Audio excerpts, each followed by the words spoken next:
हम बात करने वाले हैं 2006 में आई एक American supernatural horror film the creep dancers की, जिसे डायरेक्ट किया था माइक मेंडेस ने। एंड इस मूवी को IMDb रेटिंग्स मिले थे 5.5 आउट ऑफ 10। तो मूवी के स्टार्टिंग में हम एक लड़की को देखते हैं जो बहुत डरी सहमी सी हुई है और कमरे के कोने में बैठकर टॉर्च से इधर उधर चेक कर रही है। उसके बाद एक डरावनी आवाज सुनाई देती है और अचानक से एक अदृश्य शक्ति इस लड़की को मारने पीटने लगती है, बिस्तर पर फेंक कर उसका गला दबाने लगती है। फिर एकदम सब कुछ शांत हो जाता है। उसे लगता है कि वो बच गई, लेकिन तभी अचानक एक फांसी का फंदा उस लड़की को खींचकर बाहर लॉबी में ले जाता है और फिर सीलिंग से लटका देता है। एंड उस लड़की की वहीं पर मौत हो जाती है। फिर हमें उसके हाथ से एक एनवेलप नीचे गिरता दिखता है और ये सीन यहीं पर कट हो जाता है। फिर नेक्स्ट सीन में हम मिलते हैं फिल्म के 4 मेन कैरेक्टर्स से। हैरिस, उसकी पत्नी एलिसन, हैरिस के college friends Kira and Sid. अब से 1 साल पहले उनके बेस्ट फ्रेंड जेविन की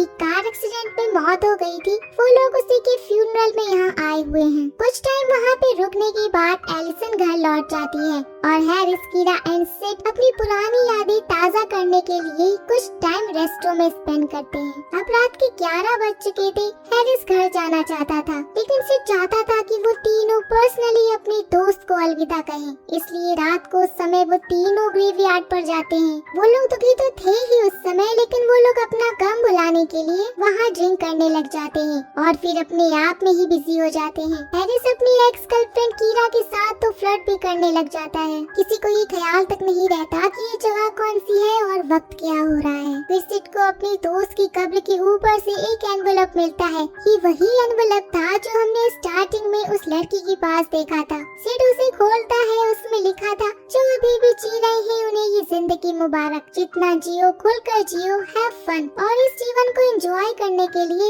वो लोग इन मरे हुए लोगों की कब्र के ऊपर भी नाच सकते हैं। सिड, हैरिस और कीरा तीनों ही काफी नशे में थे। ऐसा करना सही होगा या नहीं वो ये सोचने की हालत में भी नहीं थे। तो सिर्फ एंजॉय करने के लिए ही वो तीनों 3 अलग अलग क्रीप्स के ऊपर नाचने लगते हैं और बन जाते हैं क्रीप डांसर्स। वो रात उन तीनों ने ऐसे ही बिताई। नेक्स्ट डे मॉर्निंग हैरिस घर लौट आता है और आगे सब कुछ इसी दिन से चेंज हो जाने वाला था। उसी दिन से एलिसन कुछ अजीब फील करने लगी थी। उसे बार बार दरवाजे पर टैपिंग सुनाई दे रही थी, जबकि वहाँ कोई नहीं था। ऊपर से किसी के चलने की वहाँ पर आवाजें आ रही थी। दरवाजा अपने आप खुल रहा था और तो और एलिसन को बार बार एक लड़की की आवाज भी सुनाई दे रही थी। उस वक्त हैरिस को कुछ अजीब नहीं लगता, लेकिन धीरे धीरे बाद में उसे भी आवाजें सुनाई देने लगी थी। रात को बिल्ली रोने लगी और उनके घर में पियानो को भी कोई प्ले कर रहा था। ये सब कुछ रात में कुछ ज्यादा ही बढ़ गया था। तो सिक्योरिटी के लिए हैरिस ने दरवाजे पर अलार्म तक लगा दिया, लेकिन जो उन्हें परेशान कर रहा था उसे उनके घर पे आने से कोई रोक नहीं पाया। एक रात जब एलिसन कमरे में अकेली सो रही थी तो एक लड़की की आवाज से उसकी नींद टूट जाती है, जैसे कोई विस्पर कर रहा हो। जैसे ही वो पीछे मुड़ती है उसे सफेद कपड़ों में एक लड़की दिखाई देती है। वो कह रही थी कि हैरिस सिर्फ उससे प्यार करता है और साथ ही वो एलिसन पर हमला कर देती है। तो एलिसन भागते हुए नीचे जा पहुंचती है। हैरिस उसे संभाल तो लेता है, लेकिन एलिसन बिल्कुल श्योर हो चुकी थी कि ये सब कुछ कीरा ही कर रही है, क्योंकि वो फ्यूनरल के बाद से ही हैरिस को बार बार कॉल कर रही थी, इवन घर में भी। और एलिसन की आवाज सुनते ही वो फोन काट देती थी। एलिसन को ये लगने लगा था कि शायद कीरा को अपना बॉयफ्रेंड वापस चाहिए, लेकिन हैरिस इस बात को इतना इम्पोर्टेंस नहीं देता। लेकिन अलार्म तो बजा था, फोर्स एंट्री तो हुई थी और अलार्म की वजह से घर में पुलिस तक पहुंच चुकी थी। लेकिन पूरे घर में अच्छे से सर्च करने के बाद भी उन्हें कुछ नहीं मिला। एलिसन अब और बर्दाश्त नहीं कर पा रही थी, तो वो उसी वक्त हैरिस को लेकर कीरा को कन्फ्रंट करने जाती है। लेकिन उसके घर में जाते ही उन्हें कुछ गड़बड़ महसूस होती है। घर में एक भी लाइट नहीं जल रही थी, दरवाजा लॉक था। बार बार नॉक करने के बाद भी उन्हें कोई रिस्पॉन्स नहीं मिला। तो वो दोनों घर के बैक डोर से अंदर एंटर करते हैं और दोनों घर के अंदर जाते ही चौंक जाते हैं। पूरे घर में चीजें इधर उधर बिखरी पड़ी थी। फूड कैंस, बर्तन, कपड़े, पानी, सब सब कुछ तहस नहस हो चुका था। एक रूम की दीवार पर बहुत कुछ लिखा हुआ था तो हैरिस उस रूम के अंदर जाने लगता है और उसी रूम में कीरा मिलती है और उसकी हालत बहुत ही ज्यादा खराब थी। खून में लथपथ थी वो, उसके पूरे शरीर पर घाव थे। उसे हॉस्पिटल में एडमिट किया जाता है और चेक करने के बाद डॉक्टर कहते हैं कि उसे सेक्सुअली हैरेस किया गया है और कीरा अभी बहुत बुरी तरह से ट्रॉमेटाइज है। फिर हैरिस सिड को कॉल करता है ये सब बताने के लिए। तब उसे पता चलता है कि सिड के साथ भी बहुत कुछ अनयूजुअल हो रहा है।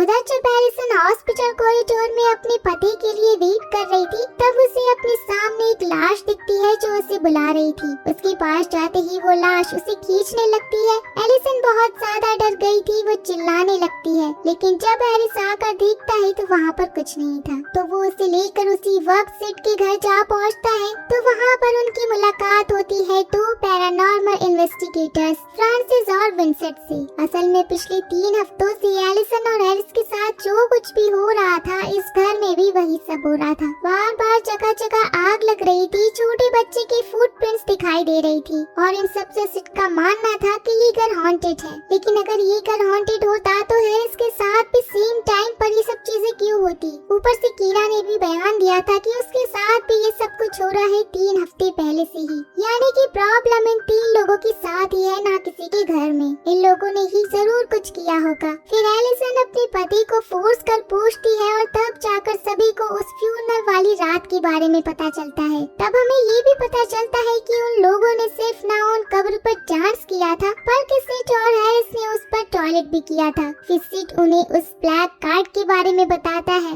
जिससे फ्रांसिस और विंसेंट को कुछ हिंट्स मिलते हैं और वो डिटेल में स्टडी करने लगते हैं। फिर उन्हें पता चलता है कि इन 3 लोगों ने उन कब्र के अंदर सोई हुई आत्माओं का अपमान किया था जिससे उन पर कर्ज लगा और उसी की वजह से अब ये सब उनके साथ हो रहा है। उन्हें जो कार्ड मिला था और उसमें जो पोयम थी वो असल में उन्हें मैनिपुलेट करने के लिए ही थी। अब इन तीनों लोगों को 3 अलग अलग आत्माएं चेस कर रही थी। उनके पास सिर्फ 1 महीने का वक्त है जिसमें से 3 हफ्ते ऑलरेडी बीत चुके हैं, लेकिन इसका असर अभी भी 1 और हफ्ते चलने वाला था और ये 7 दिन ही सबसे ज्यादा खतरनाक होने वाले थे। ये आत्माएं उन्हें मार कर ही रुकेगी। भले ही अभी तक हैरिस और सिड के साथ कुछ सीरियस नहीं हुआ, लेकिन कीरा सीरियसली इंजर्ड हो चुकी थी। मतलब हैरिस और सिड अभी बहुत बड़ी मुसीबत में हैं और हैरिस की वजह से एलिसन भी अब इस जाल में फंस चुकी है। ये आत्माएं कितनी ज्यादा खतरनाक हो सकती हैं, इसका एक नमूना हमें इसी बीच देखने को मिलता है। हॉस्पिटल में कीरा पर फिर से हमला होता है। हम देखते हैं कि बिल्कुल फर्स्ट सीन की तरह कोई अनसीन फोर्स उसे मारने लगता है, बालों से खींचकर कमरे के कोने में ले जाता है, टॉर्चर करता है। उसके चिल्लाने की आवाज से लाइट फ्लिकर करने लगती हैं, चीजें इधर उधर गिरने लगती हैं और जो नर्स देखने वहाँ पर आई थी उसकी भी हालत बहुत खराब हो चुकी थी। ये सब देखकर सिड और हैरिस नेक्स्ट डे ही विंसेंट और फ्रांसिस को उस ग्रेवयार्ड में ले जाते हैं किसने कौन सी ग्रेव पर डांस किया था ये दिखाने के लिए। और जो पता चला था वो ये है कि तीनों ग्रेव्स ही किसी न किसी क्रिमिनल की थी। सिड वाली आत्मा थी एक छोटे 8 साल के बच्चे की जो कि मेंटली सिक था और उसका आग के प्रति एक अट्रैक्शन था। वो आग के साथ खेलना पसंद करता था, उसे मजा आता था। फाइनली एक रात उसने अपने पूरे परिवार को जलाकर मार डाला। हैरिस को जो आत्मा चेस कर रही थी वो एक पागल पियानो टीचर की आत्मा थी जिसने अपनी लवर और उसकी पत्नी का खून किया था, वो भी कुल्हाड़ी से मार के। लेकिन जो सबसे ज्यादा खतरनाक आत्मा थी वो कीरा को चेस करने वाली आत्मा थी। वो एक साइकोमैनिक था जो लड़कियों को केज में रखकर उन्हें टॉर्चर करता था। इनफैक्ट उसके मरने के बाद पुलिस को उसके घर में केज के अंदर से 2 लड़कियों की स्केलेटन भी मिली थी। इसे पढ़ने के बाद वहाँ सबको अपने एक्सपीरियंस से रिलेट करना आसान हो गया था। हैरिस के घर में ये पागल पियानो टीचर ही हॉन्ट कर रही थी, उसे ही एलिसन कीरा समझ रही थी और पियानो की आवाज भी उसी की वजह से आ रही थी। सिड के घर में फुटप्रिंट्स उसी 8 साल के बच्चे की थी और कीरा को उस साइको आदमी के टॉर्चर का ही शिकार होना पड़ा था। अभी कुछ ही दिन बाकी है 1 महीना खत्म होने में। ऐसे में इस शाप को खत्म करने का एक ही उपाय है, इन तीनों लाशों को कब्र से निकाल कर फिर से दफन करना होगा प्रॉपर तरीके से। तो हैरिस, कीरा और सिड ऐसा ही करते हैं। कब्र खोदते समय भी उनके ऊपर वो आत्माएं हमला कर रही थी। कीरा तो उसे कॉफिन में दफन तक हो गई थी। सिड के शरीर शरीर पर भी आग लग गई थी, लेकिन समहाउ वो उन स्केलेटन को बैग में भरने में कामयाब हो चुके थे। फिर अगली सुबह ही उन तीनों बैग्स को दफन कर दिया जाता है और सभी राहत की सांस लेते हैं। लेकिन इन चीजों से पीछा छुड़ाना इतना आसान तो नहीं था।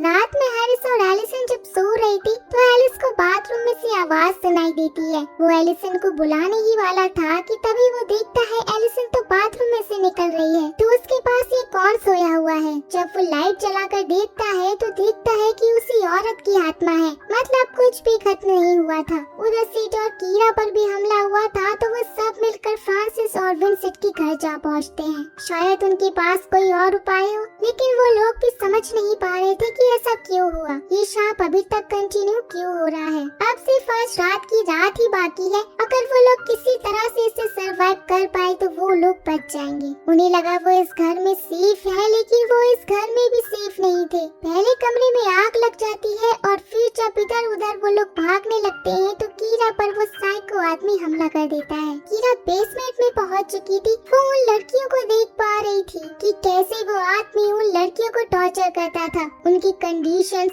खून, दर्द, उनकी चिल्लाहट, सब कुछ वो महसूस कर पा रही थी। मौत के बाद भी उस आत्मा को शांति नहीं मिली थी। वो अपनी शिकार कीरा पर कब्जा कर लेता है और उसको गला काट कर उसे मार डालता है। ये भयानक दृश्य देखने के बाद अब कोई भी इस घर में रुकना नहीं चाहता था, मगर वो लोग इस घर से भी बाहर नहीं निकल पाए क्योंकि भूकंप होने लग जाता है। पूरा घर हिल रहा था, लेकिन जब फाइनली वो लोग दरवाजा खोलते हैं तो देखते हैं कि पूरे घर को चारों तरफ से लोहे की फ्रेम से कवर किया गया है। कोई भी दरवाजा और कोई भी खिड़की ओपन नहीं हो रही थी। फिर सभी लोग अब आगे क्या होगा ये सोचकर डर रहे होते हैं कि उसी बीच फ्रांसिस एक राज का खुलासा करती है कि उसे पता है कि ये शाप खत्म क्यों नहीं हुआ, क्योंकि उसने उन बैग्स में से उन 3 स्केलेटन हेड को निकाल लिया था। असल में वो उसे ऐसा प्रोजेक्ट ट्रीट कर रही थी जिसके लिए उसे एविडेंस की जरूरत थी, इसलिए उसने उन हेड्स को अपने पास ही रख लिया था। तब उसे कोई फर्क नहीं पड़ा, लेकिन अब उसकी जान भी खतरे में है। ऊपर से कीरा की लाश भी गायब हो चुकी थी। उस पियानो टीचर की आत्मा ने उसकी बॉडी को पोसेस कर लिया था और अब वो उन सभी को कुल्हाड़ी से मारने लगी थी। फिर वो लोग उन तीनों हेड्स को बैग में डालकर भागने में कामयाब हो जाते हैं, मगर फ्रांसिस को उस आत्मा ने मार डाला। नेक्स्ट था सिड। उसको उस बच्चे की आत्मा एक कमरे में बंद कर लेती है और आग लगाकर मार डालती है। उस आग में विंसेंट भी घायल हो गया था। फिर एलिसन और हैरिस उस बैग को लेकर ऊपर की तरफ भागते हैं। एटिक में से एलिसन नीचे जंप करती है जिससे वो बैग दफना सके, लेकिन उस पियानो टीचर का हेड उससे गिर जाता है। हैरिस उसे उठा तो लेता है, मगर ये आत्मा उसे कॉर्नर कर चुकी थी। हैरिस के पास भागने के अलावा और कोई रास्ता नहीं बचा था। उसी वक्त एलिसन गाड़ी लेकर डायरेक्टली घर में घुसा देती है। अपने पति को बचाती है, लेकिन इस आखिरी घंटे में ये आत्माएं बहुत ज्यादा शक्तिशाली हो चुकी थी। वो अपने शिकार को छोड़ने के लिए तैयार ही नहीं थी। इस बार हैरिस के साथ साथ एलिसन पर भी हमला होता है।